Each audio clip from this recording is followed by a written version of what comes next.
1996 সালের 6ই সেপ্টেম্বর এই দুনিয়ার মায়া ত্যাগ করে আমাদের ছেড়ে ওপারে পাড়ি জমান বাংলার সবচেয়ে জনপ্রিয় নায়ক, স্টাইলিশ নায়ক সালমান শাহ।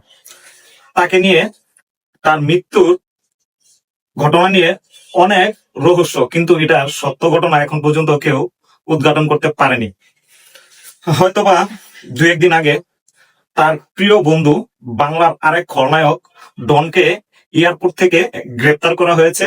সে সৌদি আরবে উমরা করতে যাচ্ছিল। এখন ডনকে গ্রেপ্তার এর আগেও কয়েকবার করা হয়েছে, কিন্তু এর কি কোনো সমাধান হয়েছে? বুঝতে পারতেছি না যে দেশের কোন ধরনের কোনো সমস্যা হলে শুধু সালমান শাহর মৃত্যুটাকে কি কারণে সামনে আনা হয়। যারা রাজনৈতিক দল তারা প্রত্যেকেই এই একটা কাজ করে থাকে। হোক, কারণ সালমান শাহর মৃত্যুর পর থেকে দুইটা দলই ক্ষমতায় ছিল, দুই দলই তার মৃত্যুটাকে নিয়ে এক ধরনের রাজনীতি শুরু করেছে, এখনো তাই হচ্ছে।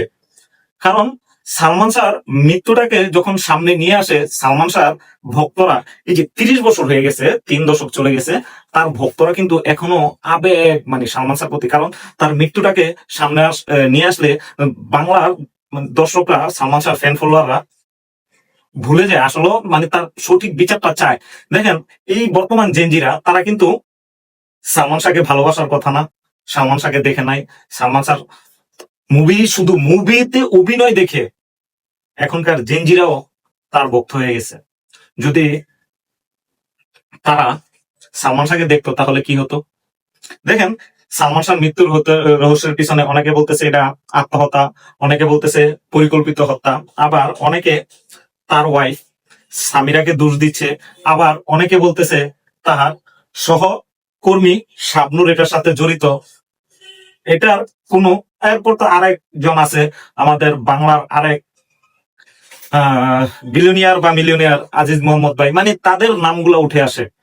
সালমান শাহ মৃত্যুর কথা বলে এই নামগুলো উঠে আসে, কিন্তু তার কি এখনো সঠিক বিচার হচ্ছে? আর এই সঠিক বিচার কে করবে, কারাই বা করবে? আর আমরা যারা সালমান শাহ ভক্ত আছি বা ফ্যান ফলোয়ার আছি, মনে হয় না আমরা সালমান শাহর মৃত্যুর সঠিক বিচার পাবো। যদি সঠিক বিচার পাইতাম তাহলে 30 বছর কেটে যেত না একটা মৃত্যুর একজন আসামিকে ধরতে, একটা মৃত্যুর সঠিক বিচার করতে।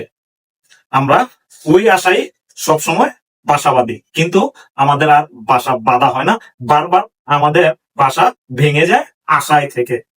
যাই হোক, উপরওয়ালাই ভালো জানে তার বিচার সঠিক হবে কিনা। যদি তার সঠিক বিচার হয়ে থাকে তাহলে তো ভালো, আর যদি না হয়ে থাকে তাহলে আমরা ওই আশায় বেঁচে থাকবো যে আমাদেরও জীবন চলে যাবে, নেক্সট জেনারেশন তারাও এসে হয়তোবা শুনবে যে বাংলাদেশে একজন স্টাইলিশ নায়ক ছিল, তার নাম সালমান শাহ, সে আত্মহত্যা করছে, না তাকে পরিকল্পিত হত্যা করেছে, এটার কোনো সঠিক বিচার হয় নাই। প্রজন্মের পর প্রজন্ম এটাই শুধু জেনে যাবে।